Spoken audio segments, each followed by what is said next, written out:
जी मंत्री जी। देखो, मेरी कभी भी मनसा आदत मेरी ये प्रेस वार्ता में ये कागज़ को कुछ लेकर के बोलने की नहीं होती है, लेकिन इतना लंबा चौड़ा बजट है। आप देखो, लगभग 80 पेज का 79 पेजेस माननीय मुख्यमंत्री जी ने 2 घंटा लगभग 55 मिनट बजट पर अपना भाषण दिया। जी 2 घंटा 55 मिनट विधानसभा में। और एक इसकी सबसे बड़ी खासियत क्या रही कि आप देखेंगे कि करीबन लगभग 1 महीना पहले माननीय मुख्यमंत्री जी इस प्रोग्राम में लगे थे बजट के, और कोई वर्ग कोई तबका छोड़ा नहीं माननीय मुख्यमंत्री जी ने जिससे विचार विमर्श ना किया हो, जिससे सुझाव ना लिए हो।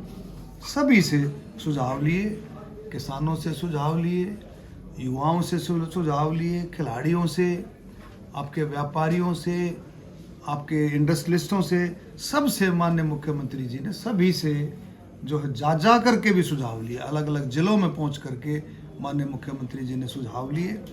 और उसके बाद आप देखेंगे विधायकों के साथ प्री बजट चर्चा की, विधायकों के साथ सुझाव लिए। उसके बाद ये उन सुझावों को अपने बजट में उनका समावेश भी हुआ। अपने बजट में सुझावों को डाला भी गया, हर एक के सुझाव को डाला गया। और जब जा कर के ये आप देखेंगे हर एक वर्ग के लिए, चाहे किसान हो, खेतीहर मजदूर हो, आपके एससी, बीसी, ओबीसी, कोई भी वर्ग देखें आप, खिलाड़ी हो, खिलाड़ियों के लिए देखें अलग अलग तरीके से किस तरह से सुविधाएं दी गई उनको, नर्सरी की, महिलाएं हों, बुज़ुर्ग हों, व्यापारी हों, हर वर्ग के लिए, स्वतंत्रता सेनानी हो, शहीदों के परिवार हों, हर एक वर्ग के लिए माननीय मुख्यमंत्री जी ने पूरी जगह रखी है। और हर एक मंत्रालय के लिए, हर एक मंत्रालय को भी उसमें एडजस्ट किया गया है। और ये बजट मैं कहता हूँ चारों तरफ से इसकी प्रशंसा हुई। हरियाणा में नहीं, पूरे देश ने इस बजट की प्रशंसा की है, क्योंकि ये बजट विकास की, हरियाणा की गति को और ज़्यादा विकास देगा, किसानों को और ज़्यादा मजबूत करेगा, महिलाओं के विकास के लिए, जो हर तबके के विकास के लिए ये बजट जो है बहुत अच्छे तरीके से इस बजट को रखा गया है। अलग अलग तरीके से इसमें बजट के कई प्रोविज़न किए हैं, और इसमें कई नई चीज़ें भी हैं, कई नई बातें भी माननीय मुख्यमंत्री जी ने शुरुआत की हैं। जैसे पर्यटन को काफ़ी बढ़ावा दिया गया है, सहकारिता विभाग को बढ़ावा दिया गया है। अब नौजवानों के लिए जो नर्सरी की जो व्यवस्था की खिलाड़ियों के लिए, पहले 1500 नर्सरियाँ थी, अब वो बढ़ा करके लगभग 2000 का प्रस्ताव माननीय मुख्यमंत्री जी ने रखा है। तो ऐसे किसी भी तबके को आप देखोगे उसमें कोई ना कोई राहत दी गई है। किसानों के लिए आप देखेंगे, किसानों को आप देखें, हमने अभी असेंबली में भी सवाल आया कि भी आदित्य चौटाला जी ने उस सवाल को पूछा कि किसानों पर लगभग कितना कर्ज किसानों पर है। तो 60 करोड़ का कर्ज है, लेकिन कितने किसानों पर? लगभग 28 लाख किसानों पर, लगभग 28 लाख, 27,77,000 के करीब हैं उनके ऊपर ये कर्जा। इसके लिए माननीय मुख्यमंत्री जी ने एक OTS की, वन टाइम सेटलमेंट स्कीम का भी माननीय मुख्यमंत्री जी ने प्रस्ताव दिया है। उसका सारा खोखा खाका तैयार होगा। उसके बाद लाडो लक्ष्मी योजना, 5,000 करोड़ रुपया उसमें रखा गया है।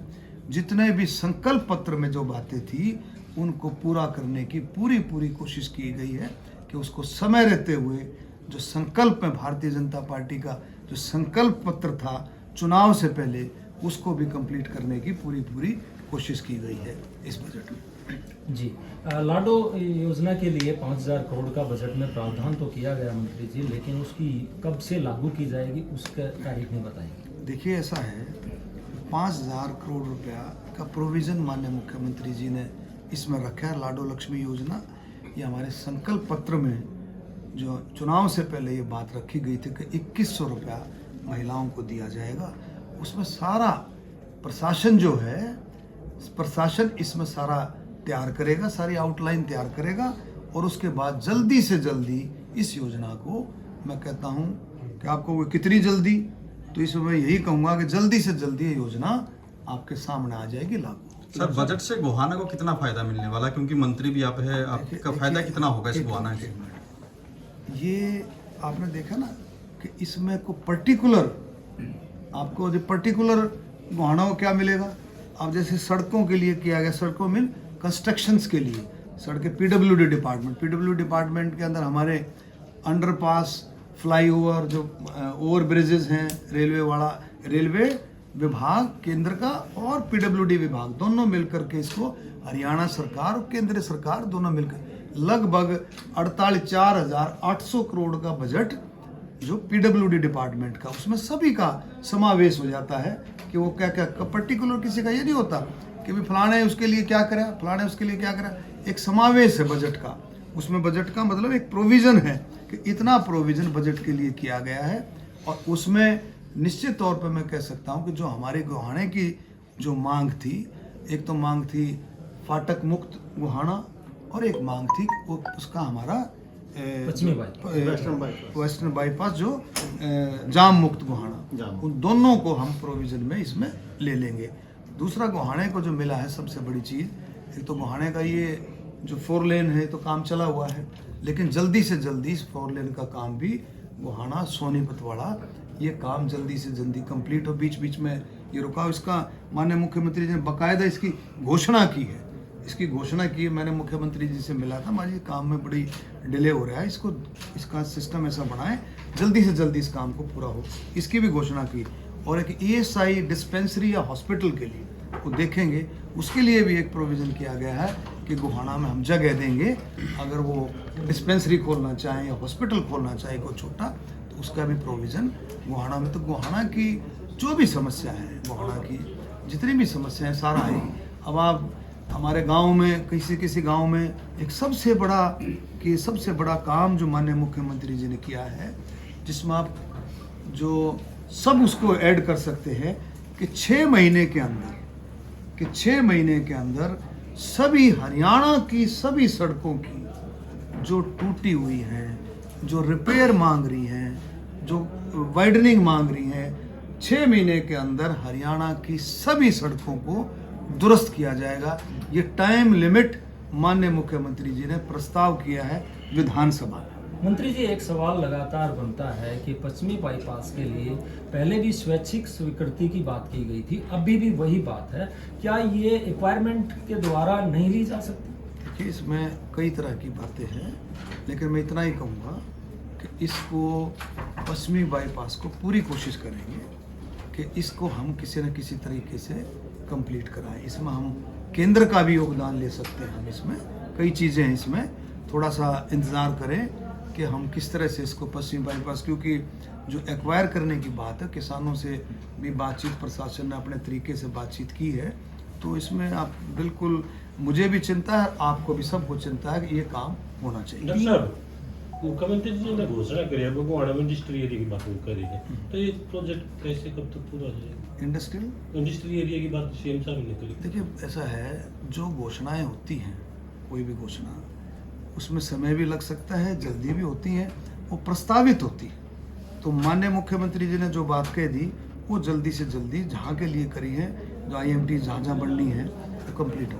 गोहाना में ठसका रोड पर एक पुलिस लाइन और एक फ्लोर मिल बनने की बात थी, तो क्या उसके लिए भी बजट में इसमें ऐसा प्रोविजन नहीं आया है, लेकिन हम इसको बात को आगे रख सकते हैं। एक तरफ में मंत्री जी 3,57,000 के रूप में आय बढ़ रही है, प्रति व्यक्ति आय, दूसरी तरफ BPL जो के दो खड़े हैं, क्या कहेंगे? ये मतलब हमारा देश ऐसा नहीं, BPL जो के जो खड़े वैसा नहीं है। आप देखें, पहले BPL की क्या लिमिट थी डॉक्टर साहब? पहले BPL की लिमिट थी 1,80,000 रुपये BPL बनता था, अब 3 लाख पर BPL बन रहे हैं, अब BPL 3 लाख पर बन रहे हैं। तो लोगों की आमदन बढ़ी है, उसके लिए डिफरेंट प्रोविज़न किए गए हैं, लोगों की आमदन बढ़ी है। और BPL का देखो, सरकार ने कहा कि जो इस कैटेगरी में आता है, गाइडलाइन के हिसाब से किसी भी जो भी उसका पात्र होगा, उसको बीपीएल से वंचित नहीं रहने दिया जाए। लाडो योजना के लिए पहले क्लियर नहीं था कि बीपीएल लोगों को, बीपीएल महिलाओं को ही योजना का लाभ मिलेगा, लेकिन अब बताया जा रहा है कि बीपीएल महिलाओं को ही इसका लाभ बताया जा रहा है। अभी इसका सारा खाका तैयार होकर के आएगा, इसकी सारी गाइडलाइंस बनेंगी कि लाडो लक्ष्मी योजना में कौन कौन पात्र होंगे। जो गाइडलाइंस बन जाएंगी तभी हम कुछ कह पाएंगे, लेकिन निश्चित तौर पर ये योजना हरियाणा की महिलाओं के लिए, बहनों के लिए आपके सामने आएगी। जी। मंत्री जी, गन्ने की बिजाई लगातार कम हो रही है, हमारे यहाँ भी शुगर मिल है, अब की बार भी देखिए ऐसा है, ये बिल्कुल चिंता का विषय है। आपको याद भी होगा, मैंने इसको विधानसभा में भी मैंने अपने भाषण के दौरान इस बात को रखा कि गन्ने की जो बिजाई कम हो रही है चिंता का विषय है। और इस बात की अपील आपको याद होगा, मैंने सभी विधायकों को की, जहाँ जहाँ गन्ना होता सभी विधायकों की, कि सब मिलकर के इस बात की हम कोशिश करें कि जो पुराना गन्ना किसान है, जो पुराना जो गन्ना उगाता था, उसको हम कम से कम दोबारा से गन्ने के ऊपर लेकर के आएँ, जो पुराना गन्ना उगाता था। और उसके लिए सरकार ने कई तरह के प्रोविज़न किए। माननीय मुख्यमंत्री जी ने एक गन्ने के लिए, एक तो कुछ लोग कह रहे थे जी हार्वेस्टिंग में प्रॉब्लम आती है, भाई कटाई में जो है मजदूर नहीं मिलते, उसके लिए माननीय मुख्यमंत्री जी ने प्रोविज़न किया है बाकायदा कि गन्ने की जो है हार्वेस्टिंग जो है मशीनें जो हैं उसके लिए सब्सिडी दी जाएगी खरीद के लिए, और सरकार उसमें पूरी मदद करेगी।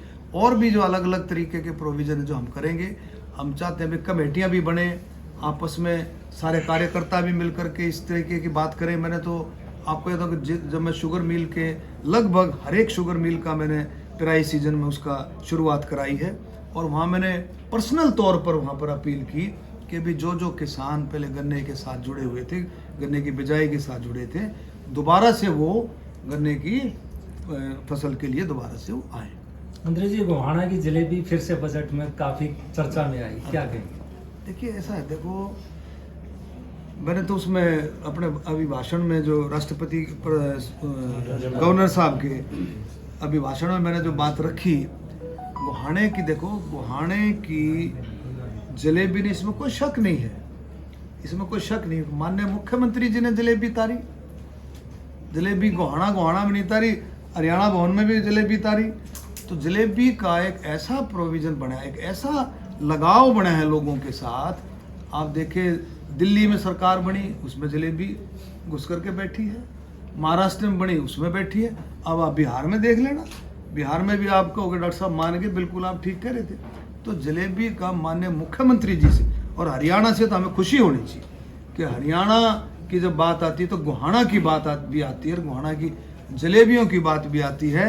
मैंने मुख्यमंत्री जी को कहा जब गोहाना ने इतना बड़ा योगदान आपकी दिल्ली महाराष्ट्र की सरकार हरियाणा की सरकार में कर दिया, तो माँ गोहाना जिला भी गोहाना बनना चाहिए जल्दी से जल्दी। और इस बात के लिए हमने रखा इस बात को, रखा नहीं रखा जी।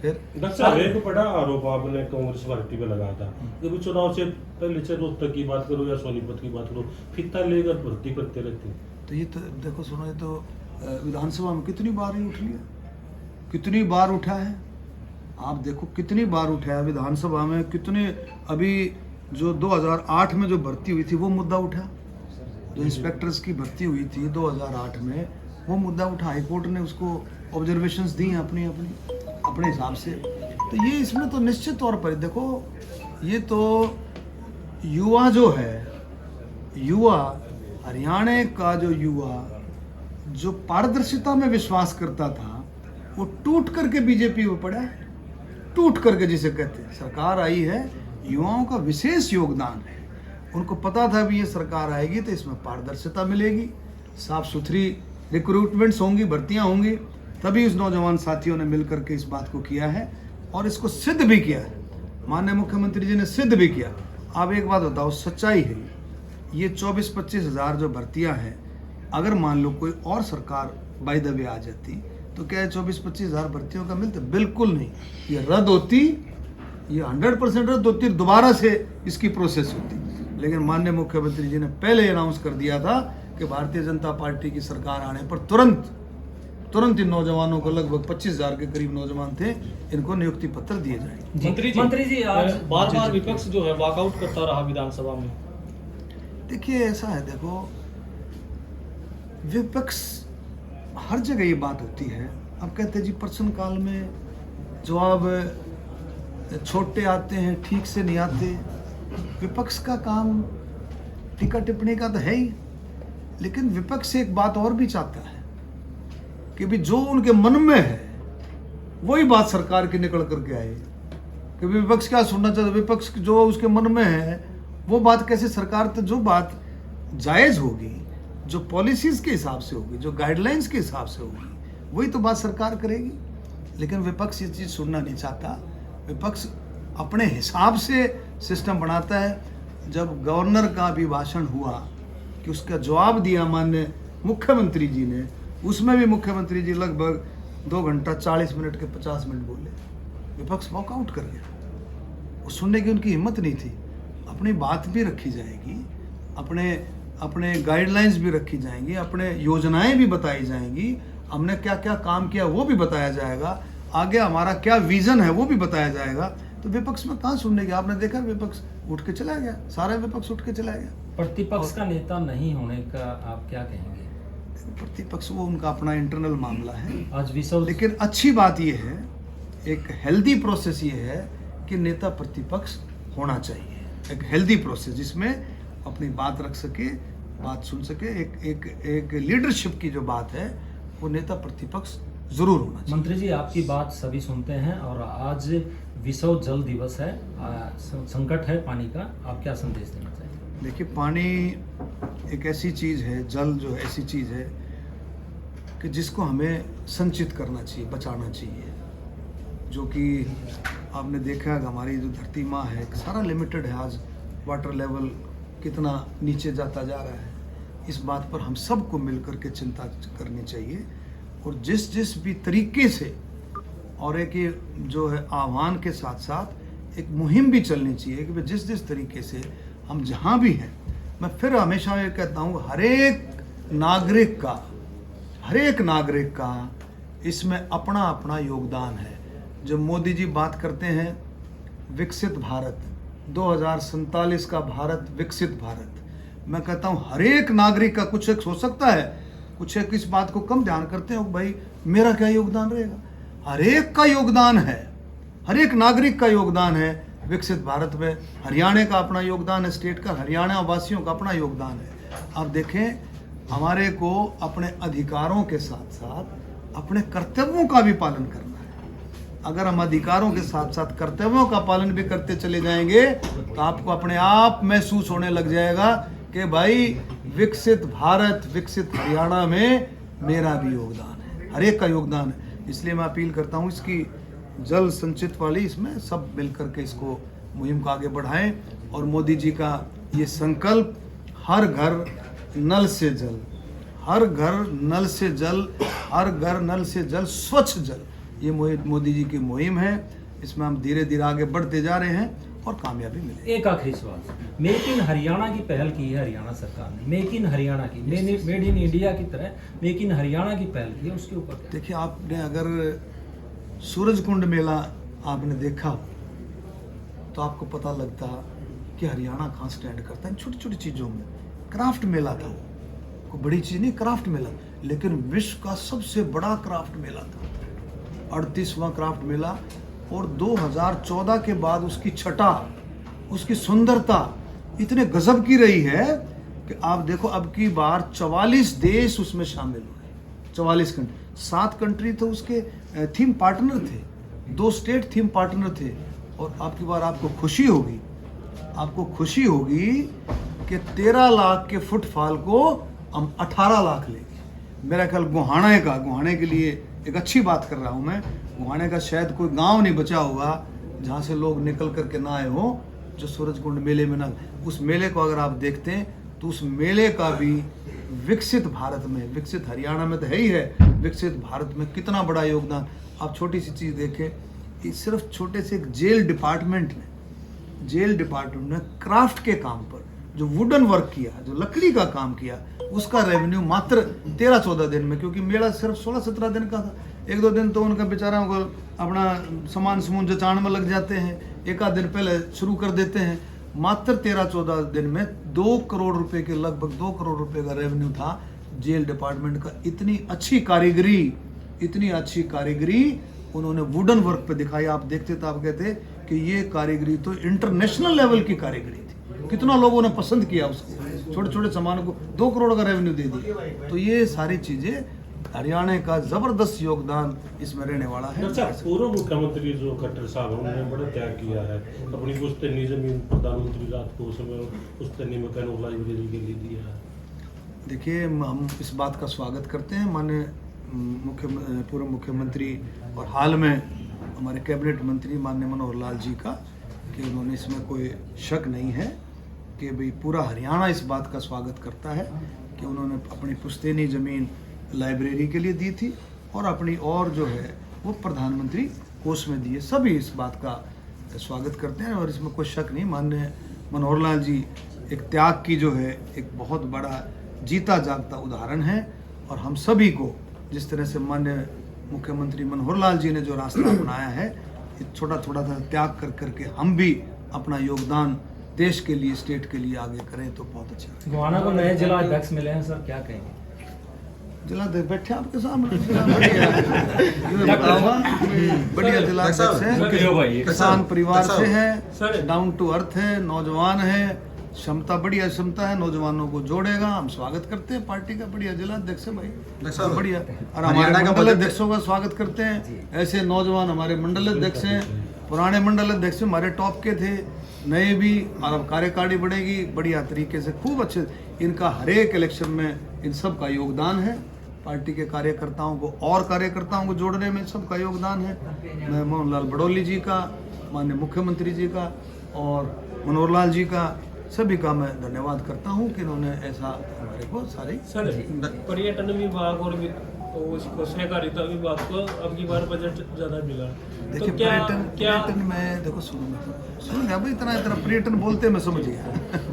पर्यटन में मैं कह रहा हूँ ना, कई नई शुरुआत माननीय मुख्यमंत्री जी ने की है, कई नई शुरुआत। आप देखो कि 5 टूरिस्ट कॉम्प्लेक्सेस को पीपी मॉडल पर लाने का प्रस्ताव माननीय मुख्यमंत्री जी ने रखा है। दूसरा, जब हमारे गजेंद्र सिंह शेखावत जी आए थे, गजेंद्र सिंह शेखावत जी सूरजकुंड मेले का इनॉग्रल जो उसका शुरुआत करी थी 7 फरवरी को, तो माननीय गजेंद्र सिंह शेखावत जी आए थे, उन्होंने प्रपोज किया था, उन्होंने बात रखी थी कि Haryana NCR national capital region का एक बहुत बड़ा हिस्सा हरियाणा से आता है, नेशनल कैपिटल रीजन का, हमें उसका भरपूर लाभ उसको हमने लेना है, और टूरिज्म डिपार्टमेंट तैयार है उसका भरपूर लाभ लेने के लिए। शेखावत जी ने बात रखी थी कि भाई हरियाणा को डिज्नीलैंड 500 एकड़ में डिज्नीलैंड का प्रस्ताव माननीय शेखावत जी ने रखा था, उसकी भी प्रोसेस चल रही है। और आपको खुशी होगी कि हरियाणा सरकार ने वो प्रपोजल बना करके केंद्र सरकार को भेजा है। तो बहुत सारी चीज़ें ऐसी हैं कि जो सिस्टम में होने जा रही हैं, और आगे आगे बताएंगे और बहुत सारी चीज़ें। एक सवाल मेरा है जी, जो मासूम शर्मा के गाने काट दिए गए हैं, अमित सैनी के गाने अमित सैनी के बारे में, मासूम शर्मा के, देखिए ये जो हमारा जो डिपार्टमेंट है, ये PR पब्लिक रिलेशन डिपार्टमेंट, वो देखता है सारा, उसमें उसको देखना होता है कि किसके लैंग्वेज क्या है, क्या सिस्टम है। कहीं ना कहीं जो बदमाशी के गाने सर वो बैन किए, कहीं ठीक तो किया है ना सरकार ने? देखिए ऐसा है, देखो नौजवान, आप समझे नहीं, वो बदमाशी के गाने का मतलब ये नहीं कि वो बदमाशी करा रहे। नौजवान जो चीज़ सुनना चाहता है, हरियाणा का कड़क जो म्यूजिक है, उसको जो सुनना चाहता है, वो अपने अपने तरीके से नौजवान हमारे गायक गा रहे हैं उसमें, और सिस्टम चलता है। गजेंद्र फोकाट को अधिकारी बना के वहाँ पे रखा गया है, और उसका भी गाना एक लाच में, ये इसको बजट से रिलेटेड बात है। जलेबी आ गई, हाँ एक मिनट, इसका हमने बड़ा जबरदस्त मुहिम छेड़ी हुई है हमने गोहाना के लिए। आप सबका भी सहयोग चाहिएगा जी खड़ी साहब, सबका सहयोग चाहिएगा इसमें कि नशा मुक्त गोहाना ये बेटा और पूरा प्रशासन, पूरी पुलिस बड़ी मुस्तैदी के साथ काम कर रही है। आपको भी कोई ऐसा क्लू मिलता है, नशा मुक्त तभी हो सकता है जब हमें ये पता लगे नशा कहाँ से आ रहा है, उसकी जड़ कहाँ है, मतलब गोहाने में कहाँ से एंटर कर रहा है।